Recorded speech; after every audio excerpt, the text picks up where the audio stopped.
नमस्कार, कशात सगळ्याजणी. चला तर मग आज कुठली रेसिपी आहे ती बघूया. रेसिपीला सुरुवात करूया. तर इथं तवलीत दही आहे. आता एक मातीचं भांडं घेतलेलं आहे. तर त्या भांड्यामध्ये आता 4 ते 5 मी पळ्या दही काढणार आहे. हे बघा अशा पद्धतीनं, कारण दही घट्ट भांडे आहे मस्त. आता काय करायचं, आपल्याला रवी घ्यायची. रवीनं हे ताक घुसळून घ्यायचं आहे. तर आता 1 ग्लास पाणी घालायचं आहे. उन्हाळा आला ना की आपल्याला हे असे पेय प्यायला खूप आवडतात. कारण मट्टा, परत मसाला ताक म्हणा किंवा प्लेन ताक, हे असे खरं तर प्यायलाच पाहिजे. उन्हाळ्यामध्ये खूप त्रास होतो, तर थंड वाटतं परत पिल्यानंतर. तर आता घुसळून घेतलेलं आहे ताक रवीनं, झालेलं आहे. ह्याला बाजूला ठेवूया. तर आता एक खलबत्त्यात आपल्याला वाटून घ्यायचा आहे मसाला. मसाला म्हणायला गेलं तर काही नाही. मसाले माझ्याकडं साधा पुदिना पण नाही आता खरं तर आजच्या ताकाला. मी असं एकदमच साधं करणार आहे.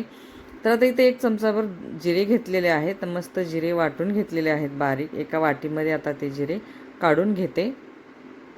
आता आपल्याला काय करायचं आहे, ह्यामध्ये आपल्याला आलं आणि लसूण आणि कोथिंबीर हे वाटून घ्यायचं आहे. तर बारीक वाटून घ्यायचं.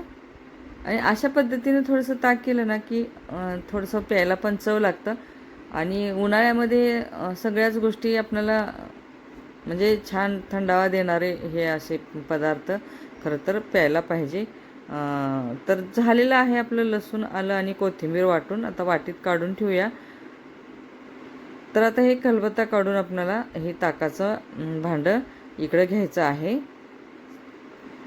तर त्यामध्ये आपल्याला आता मसाले टाकायचे आहेत. हे आता जे वाटून घेतलेलं अद्रक, लसूण आणि कोथिंबीर टाकलं. काळं मीठ थोडंसं टाकलं. आपलं मीठ पण थोडंसं टाकलं.